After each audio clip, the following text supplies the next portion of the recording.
enviar sus preguntas. Vamos a iniciar de una vez para aprovechar el tiempo. Esta es la tercera lección de la clase que llamamos de doctrina de la iglesia. También se puede llamar eclesiología, es decir, ¿qué creemos nosotros que la Biblia enseña sobre la iglesia? Para saber qué clase de iglesia pretende ser esta, no que ya lo seamos, pero que es nuestra meta llegar a ser una iglesia según se define en la Biblia. Entonces voy a empezar otra vez haciendo un recordatorio de las advertencias. No queremos que nadie que visita nuestra iglesia se sienta empujado o presionado a que tiene que ser miembro, porque tiene que serlo, sin entender lo que eso implica. Tampoco deseamos que alguien venga a nuestra iglesia indefinidamente y nunca quiera unirse a la iglesia.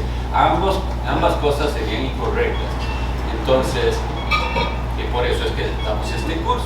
Entendemos esto, que el concepto de membresía es desconocido hoy en día en muchas partes. Entonces, uno de los versículos que les había dado es el Hebreos 13:17, en el cual ustedes pueden, abriendo la Biblia, decir: aquí dice la Biblia que hay ciertos hombres que se llaman pastores y que darán cuenta por mi alma. No lo piensen de la otra parte, que yo sé que se enfatiza mucho: obedecer a vuestros pastores y sujetados a ellos. Esa es la parte que siempre se predica. Pero el asunto es que les había dicho: debemos los pastores dar cuenta por ciertas almas. Piensen en nosotros un poco. ¿Daré cuenta yo por toda persona que vino aquí alguna vez? En un sentido sí, porque tengo que predicarle la verdad, pero en el cuidado de su alma, no, si esa persona no se comprometió con la iglesia y no hubo ese pacto. Entonces, él promete una cosa y yo prometo una cosa. Yo prometo cuidarle de su alma y estar pendiente y preparar palabra para esa persona y aconsejarlo, pero él que tiene también un compromiso, someterse al orden de la iglesia. Entonces, otra de las razones que pudiéramos dar es que la Biblia varias veces utiliza esta frase: los de afuera. Eso lo podemos ver en Colosenses 4:5, cuando dice que tenemos que saber comportarnos y tratar a los de afuera. En 1 Tesalonicenses 4:12, en 1 Timoteo 3:7, por ejemplo, se usa esa frase, pero en cuanto a un pastor, alguien que debe ser pastor debe tener testimonio de los de afuera. Pero ¿qué es lo que quiero poner en sus mentes? Que si hay unos que son de afuera, hay otros que no son de afuera, son de adentro. ¿Quiénes son? ¿Cómo hacemos para identificarlos? De eso se trata también la membresía, de confirmar quiénes no son ya de afuera, son de nosotros. Ese sentido de pertenencia. Y también, esta sí la voy a leer, 1 Corintios 5:2, cuando se trata un caso de inmoralidad, el apóstol Pablo dice: porque ¿qué razón tendría yo para juzgar a los que están afuera? ¿No juzgáis vosotros a los que están dentro? Porque a los que están afuera Dios juzgará. Entonces vemos una cosa: necesitamos definir quién está afuera y adentro. ¿Pero de qué? De la iglesia, entendemos. ¿Pero de cuál iglesia? No puede ser de la iglesia universal, porque yo no puedo estar juzgando el cristianismo de gente por ahí. Yo necesito poder, o la iglesia, dice, porque vea que les hablo en plural, dice: juzgáis vosotros a los que están dentro, no lo hacéis, porque debemos. Entonces, ¿de qué es lo que se trata? La iglesia, entonces venimos a esa congregación y alguien tropieza en pecado, Dios saca a la luz algún pecado. Entonces, ¿cómo tenemos que tratarlo? Tenemos que tratarlo dependiendo de si esa persona es de adentro o si es de afuera, porque la Biblia nos dice claramente: os he escrito por carta que no os juntéis, dice, estoy leyendo 1 Corintios 5, que no os juntéis con los fornicarios, los inmorales sexuales. Cualquier tipo de inmoralidad sexual es condenada por Dios, pero dice, ahora aclara, dice: no absolutamente con los fornicarios de este mundo, o con los avaros, o con los ladrones, o con los idólatras, pues en tal caso sería necesario salir del mundo. Más bien os escribí que no os juntéis con ninguno que, llamándose hermano, y ese es el gran problema. Entonces, nosotros accedemos a la membresía diciendo: yo soy hermano de ustedes y quiero caminar con ustedes, y entonces se aceptan ciertas condiciones de un caminar cristiano. Después veremos también más específicamente cuáles cosas se piden en esta iglesia en cuanto a los que se unen a nosotros. Ok, entonces habíamos visto no apresurarse por razones incorrectas.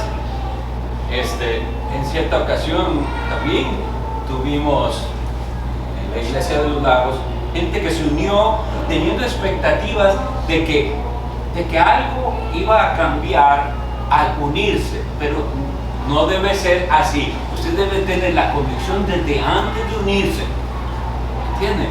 Y no tener falsas expectativas. Es como cuando las personas están en consejería matrimonial y yo les pregunto, ¿usted cree que él va a cambiar una vez que se case? Eso es. Entonces, no es así como tienen que ver la iglesia. No tienen que pensar, dice, no me gusta tal cosa, pero tal vez las cosas cambien cuando yo me una. No. Así debe abrazar, así como está. Y claro que usted va a ser un elemento tal vez de Dios para ayudarnos a cambiar y a mejorar, pero no con esa condición. Una de las cosas buenas también de la membresía, que Dios nos ayuda con este entendimiento de que la iglesia tiene miembros, ¿verdad? Y otros que asisten a la iglesia pero que no son miembros, es se contrarresta la actitud de cliente que hoy vemos en muchas partes. ¿Cómo va la gente a la iglesia? Como quien va a un lugar donde yo estoy pagando por un servicio. Entonces el enfoque está en, vamos a ver qué tan buen servicio me dieron. Como usted cuando va a un restaurante, usted dice si la atención estuvo buena, si todo estaba limpiecito, si la comida estaba rica, si la mesera lo descuidó, todo eso. Y así la gente va a las iglesias, a veces van a evaluar qué tan bien me atendieron, minuciosamente, pero esa no es la actitud correcta. No somos clientes, nosotros venimos a adorar a Dios. Y entonces, en tanto ese propósito de poder adorar juntos a Dios de la manera que Él lo ha establecido se cumpla, tenemos que decir gloria a Dios. Defectos, claro que habrá, deficiencias habrá, pero se está cumpliendo ese propósito. Eso es a lo que venimos aquí. Por eso ustedes verán que todos los domingos yo hago el recordatorio, o el pastor que esté. ¿A qué vinimos? ¿Para qué es que estamos aquí? Porque bien las iglesias se pueden convertir en un club social. De hecho, cuando vemos lo que sucede hoy en día con estos eventos tan grandes iglesias cuyos cultos realmente parecen más bien un evento, qué sé yo, un show, un espectáculo, algo así, y después las personas se quejan de que ahí les sacan el dinero. ¿Saben qué?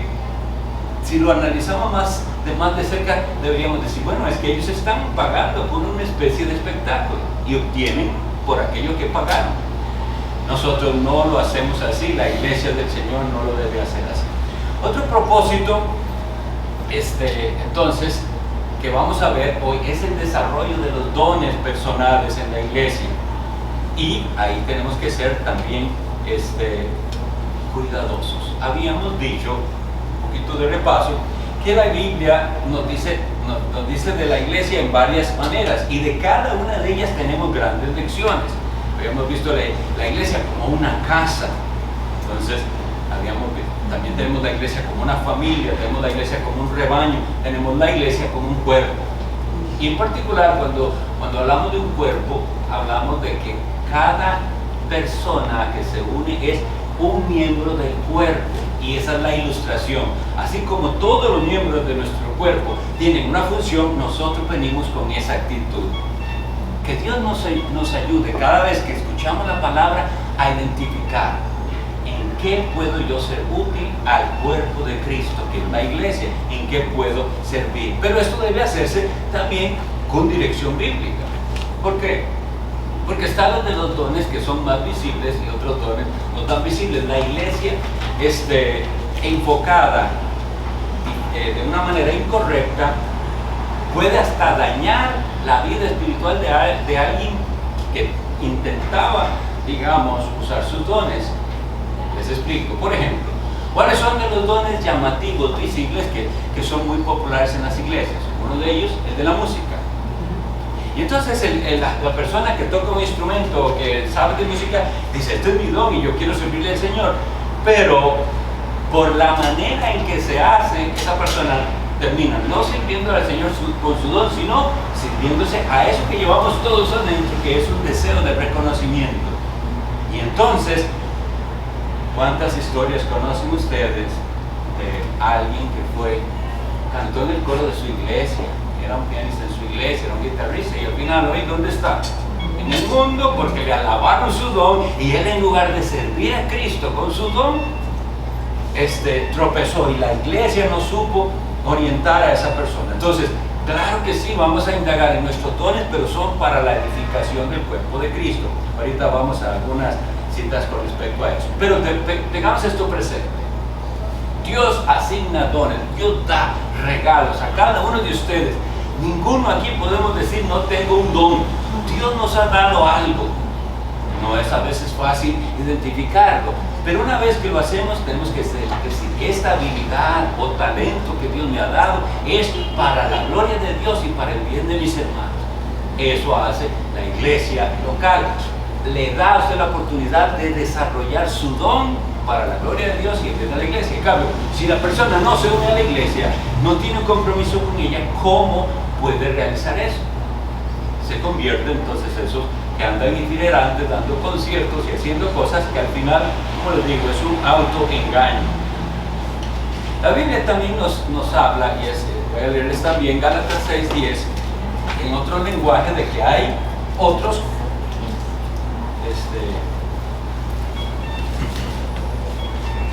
que la Biblia los llama más bien, lo que quiero es enfatizar es que hay una diferencia entre membresía de la iglesia y otros que no son miembros, y lo que afuera dice. Así que, según tengamos oportunidad, hagamos bien a todos y mayormente a los de la familia de la fe. Aquí sí se puede aplicar en iglesia local y universal, porque vean que dice una cosa: nosotros como creyentes estamos llamados a hacer bien a todos. Eso es nuestro corazón, ayudar a todo el que podamos. Pero aquí dice que hay una diferencia, que primero a los de la familia de la fe, y así debemos funcionar. Entonces, si nos damos cuenta que alguien es creyente, mucho más queremos ayudarle, porque es de la familia de la fe, sea de la iglesia universal y mucho más de nuestra iglesia local. Entonces, eso es una de las reglas que aprendemos también en la iglesia. Si vamos a ayudar, usted quiere ayudar a otros, y está bien que lo haga, pero tiene que tener sus prioridades. Primero, la familia de la fe. Y vemos entonces el concepto de familia, que se da muy diferente de cómo el mundo da las ayudas. En el mundo hay también involucramiento en ayudar a otros, claro que sí, pero es muy diferente la manera en que se hace. Voy a poner el ejemplo de la lotería. ¿Cómo pone la Junta de Protección Social en nuestro país la lotería? Como si usted está haciendo una gran buena obra. Estás ayudando a los ancianitos, a los no sé quién. Pero vean que la manera de pensar es diferente. ¿Por qué? Porque si usted quiere ayudarlos, perfecto, ayúdelos. Pero en esta ayuda usted quiere algo a cambio. Y realmente debemos reconocer que en la mayoría de las ocasiones, gran mayoría de las ocasiones, la gente ni por aquí les está pasando los ancianitos, lo que quieren es el dinero que se van a ganar con la lotería. Y así no es como nosotros ayudamos. Nosotros tenemos que tener un corazón deseoso de ayudar sin recibir nada a cambio, aunque el Señor es muy recompensador. Entonces, la iglesia como una familia, si entendemos esto, nos vamos a ir aprendiendo cada vez más a tratar como verdaderos hermanos.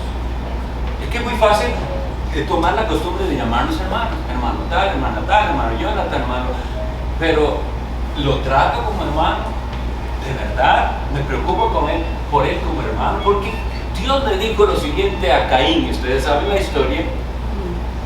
¿Dónde está tu hermano?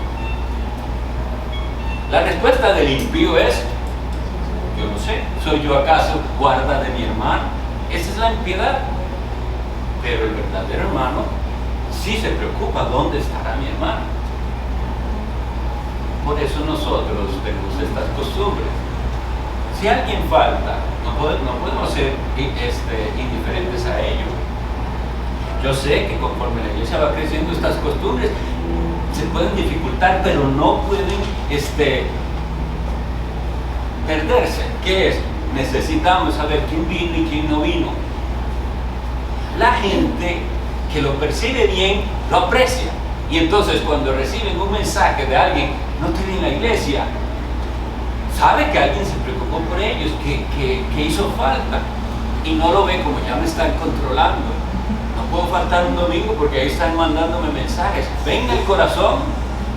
Pero eso es realmente, y pensémoslo de una manera más, la verdad, si usted no viene a la iglesia y nadie le dijo nada, veamos las posibilidades. ¿Y qué pasó si tal vez usted tuvo un accidente y se murió ahí y nadie se dio cuenta, nadie preguntó por usted, o está en el hospital o lo que sea? Entonces ven que hay un interés porque somos familia, somos hermanos, no puedo ser indiferente.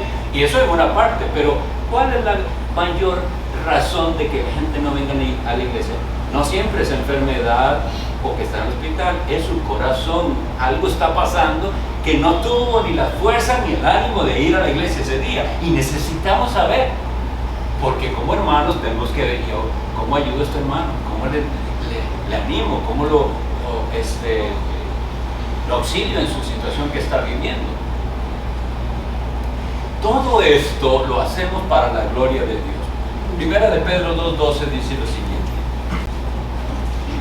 manteniendo vuestra manera de vivir entre los gentiles, para que en lo que murmuran de vosotros como de malhechores glorifiquen a Dios en el día de la visitación, al considerar vuestras buenas obras. La iglesia del Señor tiene que comportarse de tal manera que aún los impíos, esos que tienen todo contra Cristo y contra la palabra, tienen que un día reconocer. Claro, ¿cuándo lo harán? En el día de la visitación. Y nosotros somos los más interesados en que Dios visite esas almas, ¿verdad? Y les dé entendimiento. Leamos ahora un poquito Romanos capítulo 12, para que veamos que los miembros del cuerpo tienen que estar unidos para poder funcionar. Versículo 5. Leamos 4 y 5. Porque de la manera que en un cuerpo tenemos muchos miembros, pero no todos los miembros tienen la misma función, así nosotros, siendo muchos, somos un cuerpo en Cristo, y todos miembros los unos de los otros. Y esa parte tenemos que procesarla y entenderla.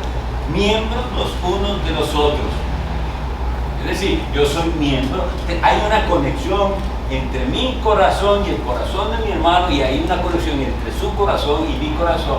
No solo miembros implica esa conexión con los pastores, no entre todos. Ahora, la realidad es así siempre, sabemos que no, pero lo tenemos aquí como algo que así debe ser, y entonces nos esforzamos en funcionar en la iglesia como miembros que se ayudan unos a otros, que tienen una función particular. En la iglesia del Señor, vean qué hermoso lo que dice Mateo 23:8. Cristo es el que les dice a sus discípulos lo siguiente. Él está criticando la manera en que viven los fariseos, los escribas, etcétera, que andan buscando gloria personal y reconocimiento. Pero en Mateo 23:8 dice: pero vosotros no queráis que os llamen rabí, porque uno es vuestro maestro, el Cristo, y todos vosotros sois hermanos. Eso es lo que nosotros somos, hermanos. Ahora, nosotros vemos que el sistema jerárquico del catolicismo romano, que empezó poco a poco, eso no ocurrió de un día para otro, no fue que la iglesia pasó de ser una comunidad de hermanos al día siguiente tener un papa. Eso fue por irse corrompiendo la administración de la iglesia. Cuando le comenzaron a dar títulos, por ejemplo, un obispo era un anciano de la iglesia, pero una vez que dicen, no, un obispo es el que supervisa a los ancianos, pues ahora se necesita un arzobispo que supervise a los obispos, y luego un cardenal, y luego el papa. Y todo ese sistema jerárquico se impuso por mucho tiempo. Nosotros debemos volver al modelo bíblico en el que la iglesia es una familia de verdaderos hermanos. Eso es lo que dice la Biblia ahí. Ahora, a algunos de esos hermanos dio el Señor dones de enseñanza y para cuidar al rebaño, y eso no los hace superiores en ese sentido incorrecto. Sí, claro que son dignos de respeto, de amor por causa de su labor, eso dice la Biblia. Pero, por ejemplo, ¿por qué hoy en día se le da tanto énfasis a la palabra líder? De hecho, en ciertos círculos yo oigo que dicen mi líder, y así. ¿Qué es esas cosas? ¿De dónde vienen? Precisamente de que ya no somos todos iguales hermanos, sino que hay unos sobre otros. Volvamos entonces, como les digo, a decir, somos hermanos, todos. No hay jerarquía, no hay superiores, no hay cristianos clase A y clase B. Lo que sí hay es que unos han madurado más que otros. Lo que sí es que unos tienen unos dones diferentes a los otros. Y Dios asignó a algunos para enseñar en la iglesia y para cuidar el rebaño. Que esa es la manera en la que Él nos muestra cómo se hace. Entonces, una persona que no se une a la iglesia va a limitar la función pastoral. ¿Por qué? Porque entonces, precisamente pensemos en esa palabra pastor. ¿Qué es lo que significa? El que cuida el rebaño.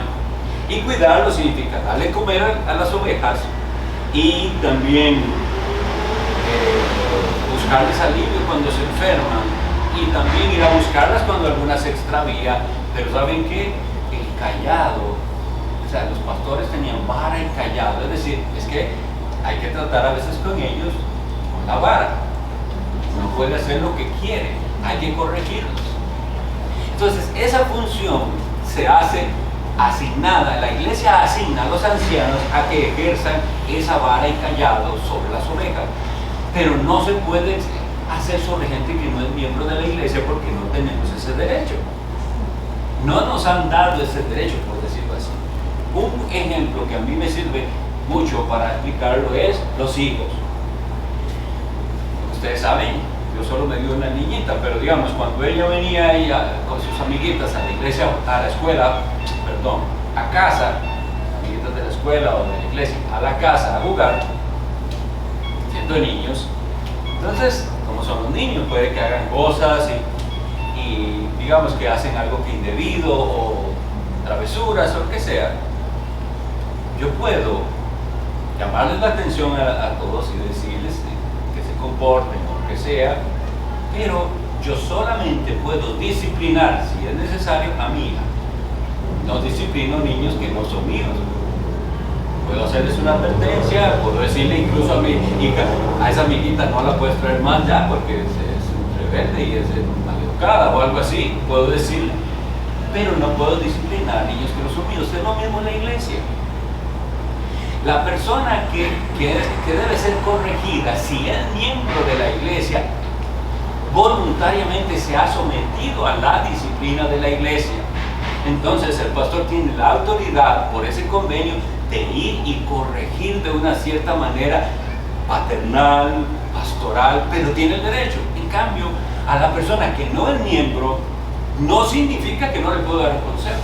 Y no significa también que no puedo confrontarle con su pecado, pero no le puedo disciplinar. No existe tal cosa de yo disciplinar a alguien que no es miembro de la iglesia. Eso sería una falta.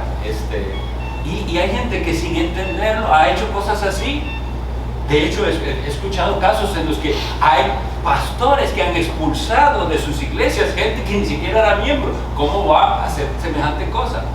Pero por un mal entendimiento, ¿no? Si es un miembro, puede ser objeto de disciplina, pero nunca nosotros vemos en la escritura que exista tal cosa como que sea el pastor el que expulsa gente o admite gente. No, los ancianos tienen la función delegada de la iglesia de revisar tanto la entrada como la salida de personas de la iglesia por razones válidas.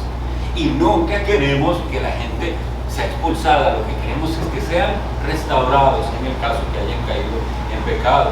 Porque pensémoslo bien, entonces, porque a este punto, yo sé que la pregunta estará ahí, pero ¿por qué complican tanto las cosas? ¿Por qué impiden tantas cosas antes de ser miembro? Y es esto, pensemos, ¿qué bien le haríamos a una persona al recibirla en el rebaño de Cristo y resulta que no es una oveja? y no hicimos la averiguación. No le estamos haciendo bien, le estamos ayudando primero a engañarse. Él piensa que es cristiano y no lo es. Y segundo, estamos dañando a la iglesia.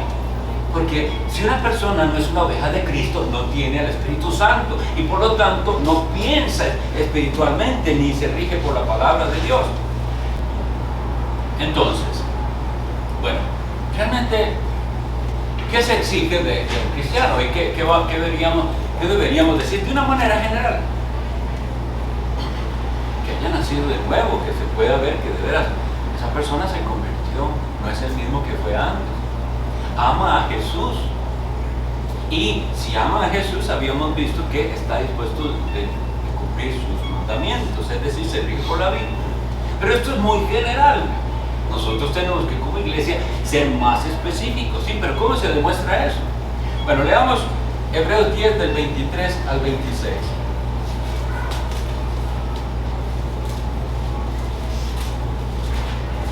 Hebreos 10 del 23 al 26, la carta a los hebreos.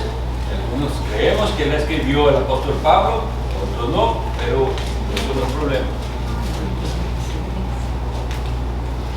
Vean lo que dice la Biblia a los creyentes: mantengamos firme, sin fluctuar, la profesión de nuestra esperanza, porque fiel es el que prometió, el Dios el que nos ha prometido eso. Y considerémonos unos a otros para estimularnos al amor y a las buenas obras. A eso venimos aquí también, a estimularnos al amor y a las buenas obras. 25. No dejando de congregarnos, como algunos tienen por costumbre, sino exhortándonos, y tanto más cuando veis que aquel día se acerca. Porque si pecaremos voluntariamente después de haber recibido el conocimiento de la verdad, ya no queda más sacrificio por los pecados. Si ustedes ven, yo leí corrido, aunque hay un título.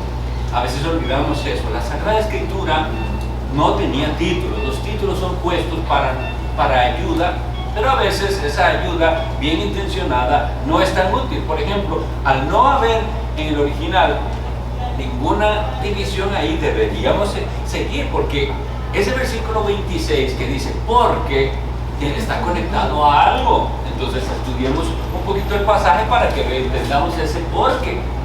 Entonces nos dice: nosotros somos una iglesia formada por personas que profesan la fe de Cristo. Aquí dice, la profesión de nuestra esperanza tiene que ser confirmada y no debe fluctuar. Nuestra esperanza está en Cristo.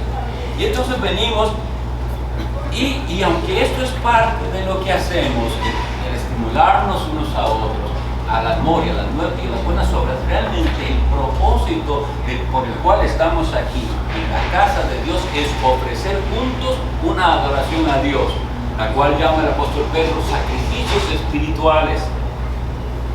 Aquí es donde vemos el gran problema de dejar de congregarse. Ahora, ¿qué significa no dejando de congregarnos? No significa simplemente faltar a la iglesia, es algo más. Por eso les decía que queda corto ese significado que la gente anda, me estoy congregando aquí o me estoy congregando allá. Es más que eso. Ese congregarse tiene un propósito y es la adoración de nuestro Señor y Salvador Jesucristo. Entonces, cuando alguien deja de congregarse, lo que significa es que ya hizo otra cosa en lugar de ir a adorar a Cristo, ¿verdad? Y eso es pecado, prefirió otra cosa. Ahora, habrá veces en las que es inevitable, eso se entiende, pero vean el asunto: no vino a congregarse, no adoró a Cristo. Si no lo hizo otra cosa, ¿sí? Y esa otra cosa, muy probablemente, aunque no sea mala en sí misma, se convirtió en pecado porque la prefirió a venir a adorar a Cristo. Ahora, hay quienes no solo faltaron, sino dejaron de, es decir, ya no se reúnen a adorar a Cristo. Lo pueden ver de esa manera, y si lo pueden ver de esa manera, ahí es donde entonces dice, porque si son de esos que simplemente abandonaron la adoración de nuestro Señor Jesucristo, quiere decir que muy posiblemente ellos son de aquellos que ya no tienen esperanza, que son apóstatas, porque pecaron voluntariamente después de haber recibido el conocimiento de la verdad. Entonces, una de las marcas de la apostasía es que ya la persona ni quiere ni le interesa adorar a Cristo, reunirse para adorar a Cristo. Sí, un cristiano puede pasar por épocas en las que no lo hace y hay diferentes factores. No sabe cuál iglesia ir, está clamando, lo que sea. Hay varias cosas. Se cambió de lugar de vivir y ahí no sabe a cuál iglesia ir, anda en otro país, lo que sea. Muchas cosas. El asunto es la razón por la cual no está reuniéndose a adorar a Cristo. Ven que no es simplemente que es un congregarse, ya yo estoy no es, está usted reuniéndose a adorar a su Salvador. Porque si usted no lo hace, tiene que pensar qué pasa en mi alma, qué pasa en su alma, que no quiere reunirse para adorar a Cristo. Entonces, entendiéndolo así, y si de esto les queda duda, por favor escríbanme. Pero entendiendo esto así y lo grave que es no venir a adorar a Cristo, tenemos entonces algunos compromisos en esta iglesia. Y es la asistencia fiel a los cultos del día del Señor. Eso es nuestro entendimiento. Si usted quiere ser parte de esta iglesia, debe tener en su corazón ese entendimiento. Se espera que usted esté aquí, que venga con nosotros, no solo porque nos queremos mucho porque vamos a adorar juntos a Cristo. Y juntos tenemos que hacer la gran comisión. Y la gran comisión es evangelizadora. Pero usted tal vez no es un evangelista, pero puede traer gente. Tenemos ese segundo culto de evangelización. Para eso es que lo hacemos. Y estamos pensando, ¿a quién puedo invitar que no conoce al Señor? Entonces, todo eso lo hacemos juntos. Ahora bien, eso tiene sus implicaciones también en el sentido de una cosa es no poder hacerlo porque hay circunstancias que impiden y eso se entiende. Otra cosa es dos cosas, no querer hacerlo o no hacer el esfuerzo. Entonces, hay personas que no pueden asistir. Nada, no vamos a imponerle una carga que es mayor de lo que Dios nos ha dicho. Eso sería ser precisamente como eran los fariseos, imponiendo cargas que Dios no ha puesto. Entonces, si la persona no puede y se le imposibilita, ya, Dios sabe, nadie debe juzgarlo, ni nosotros le vamos a juzgar. El asunto es que si sí puede y no está esforzándose por venir a la adoración, a los dos cultos en el día del Señor, eso hay que ponderarlo. Entonces, ¿cuál es su situación? ¿Puede o no puede? ¿O no quiere? ¿O es demasiado cansado? ¿O es que yo tomo es mi día en que yo veo fútbol en la tarde? O lo que sea. ¿Quién sabe qué otras cosas que no son espirituales? Hay razones, como les digo, válidas. Actos de misericordia, de necesidad. Personas que tienen un horario que les impide. Por otro lado, en el día del Señor celebramos la cena y esa cena significa la comunión que tenemos con Cristo. Estamos unidos a Cristo y unidos unos a otros. No es cualquier rito, es algo muy sagrado para nosotros. Entonces, usted no viene y debe dolerle, no pude estar, no celebre la cena con mis hermanos. Pero el entendimiento de algunos es, no pasó nada, simplemente no tomé la cena y ya. Para nosotros eso va a ser importante. ¿Por qué? Porque para nosotros no es simplemente un rito, un recordatorio simple, sino un medio de gracia, lo cual significa que el Señor usa ese sacramento para aumentar la gracia que nos ha dado en nuestro corazón. Entonces, le decimos sacramento porque es una señal visible, un signo de una verdad espiritual. Ahora, la iglesia también tiene convocaciones especiales, lo que llamamos nosotros reuniones de negocios. Hay gente que puede fácilmente criticar lo que pasa en la iglesia, pero ellos no estuvieron ahí para dar su voto. Y debe importarle a los miembros de la iglesia, yo quiero estar ahí porque se va a votar un asunto y yo necesito dar mi opinión. Tiene que pensar usted que lo que pasa en la iglesia es con usted. La gente sigue así con eso de jerarquía, eso es de ellos. Lo que ellos decidan, yo nada más voy a la iglesia, yo asisto. Pero usted tiene que ser parte de eso. Y saber que se le da a los miembros la bendición de tener voz y voto. Habrá reuniones en las cuales se explica cómo se están usando los dineros, cuánto entró, en qué se está gastando. Son nuestras ofrendas que traemos al Señor. Debemos estar bien enterados de cómo se están usando. No solo por el temor de que haya algún fraude, no se trata de eso, simplemente de que no se están usando sabiamente. Si podemos colaborar en dar una opinión, en dar una sugerencia. Recuerden esto, una iglesia bíblica, una iglesia conforme al modelo del Nuevo Testamento, no es una iglesia sin problemas, ni sin pecado.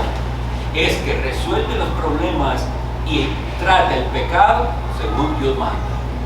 Entonces de eso vamos a ver eventualmente todo lo que implica la disciplina de la iglesia. Pero, por ejemplo, orar unos por otros es un mandamiento. Eso se pide de nosotros. Que si usted lo haga o no lo haga, Dios sabrá, pero se pide de nosotros, hay que decirlo. Usted se une a esta iglesia para orar por sus hermanos, para unirse a ellos en oración, dar con regularidad. Eso es algo que igual está entre usted y Dios. Dios sabe si usted está siendo mezquino, si usted procura ser generoso, si usted da con alegría, si usted da obligado. Y la manera en que hemos encontrado que esto se realiza mejor es con esto de las arcas. No es que criticamos a una iglesia en sí que haga la colecta. Cada una iglesia tendrá que ver cómo lo hace mejor. Pero el gran riesgo es de que pasamos de un extremo de estas iglesias donde se sabe que todo el énfasis está en pedir dinero a la gente, a un énfasis en el que usted no da, o si quiere dar, no, es una parte de nuestra adoración. Nosotros vemos que la Sagrada Escritura dice: donde esté vuestro tesoro, estará vuestro corazón. ¿Dónde está el corazón nuestro? En el reino de Cristo. Y si nuestro corazón está en el reino de Cristo y en su avance, querremos ser participantes del avance de ese reino. ¿Cómo? A través de nuestras ofrendas. Nadie sabe cuánto usted da, nadie sabe si usted está dando suficiente o dando o no dando. Eso será entre usted y Dios. Pero sí se dice que corresponde dar al Señor las ofrendas. Y sobre todo eso veamos. Líbrenos Dios de menospreciar la reunión que se hace, porque no es solamente una reunión donde nos sentimos bien y se lee la Biblia, es la adoración de nuestro Señor y Salvador Jesucristo. A eso vinimos aquí. Y claro que hay un gozo pero es diferente del mundo. Por eso a veces lo malinterpretan, piensan que para que haya gozo tenemos que tener todas esas cosas que suelen traer como euforia a la gente. Una gran banda y alguien que hable así, que les dé ánimo, pero eso tiene que provenir de un corazón cambiado. Y les pregunto, ¿ha cambiado Cristo su corazón? Porque de eso es de lo que se trata el proceso. Vamos a indagar si usted tiene un corazón para Cristo. Y si usted tiene un corazón para Cristo, la iglesia tiene las puertas abiertas. Pero la iglesia también, que tiene las llaves del reino, ¿verdad? El Señor Jesús dijo que a la iglesia le daba unas llaves, simbolizando a Pedro, pero como un símbolo de la autoridad dada a la iglesia. Va a abrir y cerrar la puerta del reino.